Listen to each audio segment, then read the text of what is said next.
Their uncle threw them away because they were girls. 10 years later, this happened.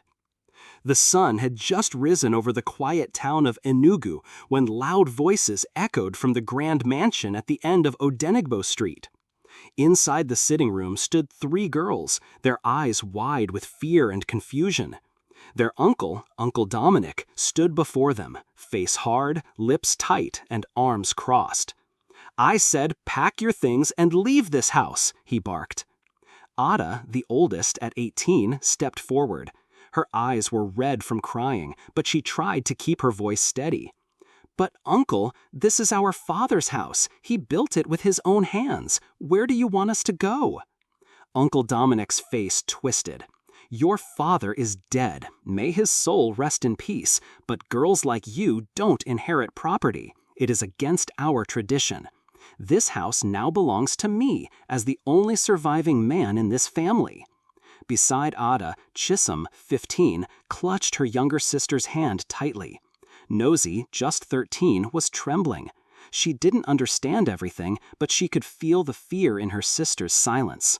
"Please, Uncle," Chisholm pleaded. "We don't have anywhere to go. We've lost our father. You are the only family we have left." Uncle Dominic shook his head without pity. "That is not my problem. I have tried. I fed you for 2 weeks after the burial. Is it food you came here to eat forever? Leave my house today or I'll call the police." Tears rolled down Nosy's cheeks. She turned to Ada. "Sister, are we really going to sleep outside?" Ada bent down and hugged her. Her heart was heavy. She wished her mother was still alive. Their mother had died 4 years earlier from illness, and since then their father had been everything to them. He worked hard to raise his girls and had often told them, "No matter what anyone says, you are enough. This house is your home." But now their own uncle, their father's younger brother, was throwing them out like strangers. "I don't want to repeat myself again," Uncle Dominic shouted. He stormed off to his room and returned with a black bag. He tossed it at their feet. "These are your things. I already told the driver to take you to the village if you don't leave peacefully. I'm giving you 30 minutes. Tears rolled down Nosy's cheeks. She turned to Ada. "Sister, are we really going to sleep outside?" Ada bent down and hugged her. Her heart was heavy. She wished her mother was still alive.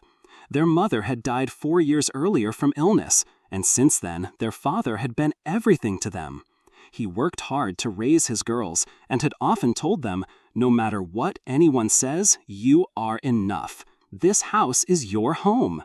But now their own uncle, their father's younger brother, was throwing them out like strangers. "I don't want to repeat myself again," Uncle Dominic shouted. He stormed off to his room and returned with a black bag. He tossed it at their feet. "These are your things. I already told the driver to take you to the village if you don't leave peacefully. I'm giving you 30 minutes. The girls stood there in shock. Ada opened the bag. It contained only a few clothes, none of them theirs. Uncle Dominic had packed random items without care. "I'll handle this," Ada whispered. She led her sisters outside and sat them on the front steps. "Where could we go?" Chisholm asked. "Daddy's friends? Maybe they'll help." Ada nodded slowly. "We can try, but we have to stick together. No matter what, we will not beg him. We will survive this." Just then, a small white car pulled into the compound. It was the driver Uncle Dominic had called. He stepped out, looking ashamed. "Sisters, I don't agree with what he's doing," he said quietly, "but he asked me to drop you off anywhere you say. I can take you to your aunt's place in Nasuka." Ada sighed. Their aunt was poor and already had 5 children. She would take them in, but it would be hard. Still, it was better than the street. "Okay, let's go," Ada said. She picked up the small bag and helped Nosy into the car. As they drove away, the girls looked back at the mansion, their father's mansion, that now belonged to a man who saw no value in them. Ada wiped her eyes and whispered, "One day we'll come back here, and when we do, it will be as women no one can throw away." The car disappeared into the distance, leaving behind 3 broken-hearted girls, a locked gate, and a cruel uncle who thought their story had ended. But it was only the beginning. Life in Suka was not easy for the three sisters. Their aunt, Auntie Ifioma, welcomed them with open arms, but her small house was already full. She had 5 children of her own, and her husband was a mechanic who barely earned enough to feed the family. The sisters had to sleep on a mat in the corner of the sitting room and eat whatever was available. But still, it was better than the street. Ada, now 18, knew she had to do something quickly. She could not allow her sisters to suffer. After 2 weeks, she got a job as a housemaid for a family that lived nearby. The pay was small, but she accepted it without complaint. "I will save every kobo," she told herself. "I will make sure my sisters go to school." Chisholm, the 15-year-old, was quiet but smart with her hands. She noticed a woman who sold clothes by the roadside and often stayed long hours sewing with a small machine. One afternoon, she approached her. "Please, Ma, I want to learn how to sew. I don't have money, but I can help you clean or run errands." The woman, Madam Esther, looked at her closely. "What's your name, child?" "Chisholm." "You have the eyes of a determined girl. Come tomorrow. You'll start by sweeping the shop." And so Chisholm began learning tailoring, slowly, painfully, but she never missed a day. She cleaned, fetched water, and watched closely as Madam Esther cut and sewed beautiful dresses. Nosy, the youngest, was just 13 and still needed school. Their aunt helped register her at the local public school, and though the classroom was crowded and the books were torn, Nosy loved learning. At night, under the dim light of a kerosene lamp, she would read aloud to her sisters from old textbooks she borrowed from school. "We will be somebody one day," she often said. "Daddy believed in us. We can't let his dream die." Years passed. Slowly, things began to change. Ada was noticed by the family she worked for. One day, their son saw her reading a big book during her break. "You read this?" he asked, surprised. "Yes," she said. "I finished secondary school before our father died. I just couldn't go to university." The boy told his parents, and after some weeks, they helped Ada apply for a scholarship to study abroad. When she got it, she couldn't believe it. "Ada, you're going to London!" Auntie Ifioma shouted, dancing around the small sitting room. Ada hugged her sisters tightly. "I'm going for us all. One day we'll all rise." In London, Ada studied nursing. She worked part-time, saved money, and sent some back home every month. She called her sisters every Sunday. Chisholm grew into a talented fashion designer. Madam Esther, impressed by her dedication, gave her a small sewing machine after her 3rd year of training. With Ada's support, Chisholm opened a tiny shop beside the road. She called it Chi Designs. Nosy, always the dreamer, joined the church choir and soon became known for her sweet voice. She began writing songs and uploading her music online with the help of a kind pastor. One of her songs went viral, and soon people started booking her for church events. From that small house in Suka, 3 girls were rising. One day, after nearly 10 years, the sisters gathered in Ada's new house in Lagos. It was a big moment. They hadn't all been together in one place in years. Ada looked at her sisters with pride. "Remember what Uncle Dominic said?" "He said we had no inheritance," Chisholm replied. Nosy shook her head. "But we inherited something far better, our father's strength." They laughed and hugged each other tightly. Then Ada brought out an envelope. "What's that?" Chisholm asked. Ada smiled. "Something I found during my last visit home. Our father's real will, the one Uncle Dominic hid from us." They all gasped. Ada looked at them seriously. "It's time to go back." Their eyes met, full of courage. This time, they were not scared girls anymore. They were women, and they were ready. The black SUV pulled up to the old gate of their father's mansion. The building still stood tall and beautiful, but the compound looked dry and unkept. Weeds had grown through the cracks of the tiles, and the paint on the walls had started to fade. Ada stepped out of the car first. She wore a fitted black suit and held a brown file in her hand. Behind her, Chisholm wore a long yellow dress she had sewn herself.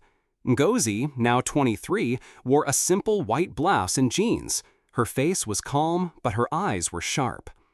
The security man at the gate looked confused. "Yes? Who are you looking for?" Ada turned to him. "Please tell Uncle Dominic that his nieces are here." The man blinked. Wait, Ada? Chisholm? Ngozi? Yes, Ada replied. We're back. Moments later, the gate opened slowly. Uncle Dominic stepped out of the house in a worn-out shirt. He looked older, thinner, and more tired than they remembered. His eyes widened in shock when he saw them. You? He said, almost choking on the word. What are you doing here? Ada walked forward calmly. We came to take back what belongs to us. He laughed bitterly. What belongs to you? This is still my house. I've lived here for 10 years. You girls lost that right long ago. Chisholm stepped forward. No, Uncle, you stole this house from us. But we have proof now, our father's real will. She handed him a copy of the document. He snatched it, scanned through, and his face went pale. This can't be real. It is, Ada said. You thought you destroyed the only copy, but our father was wiser than you. He gave one to his lawyer, and I found it last year. The will clearly stated that the house and everything in it belonged to the 3 daughters. Uncle Dominic was never mentioned. That lawyer is dead, he shouted. He can't say anything now. Ngozi smiled gently. But his assistant is alive, and we already went to court. We didn't come here for a fight. We came with a court order. She handed the security man a folder. Here, you can read it yourself. The house is now legally ours. Uncle Dominic must leave. The man opened it slowly and nodded. It's true, sir. This paper has the government stamp.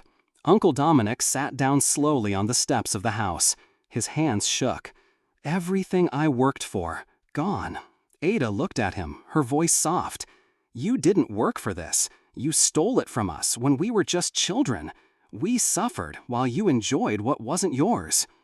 He looked up at them with watery eyes.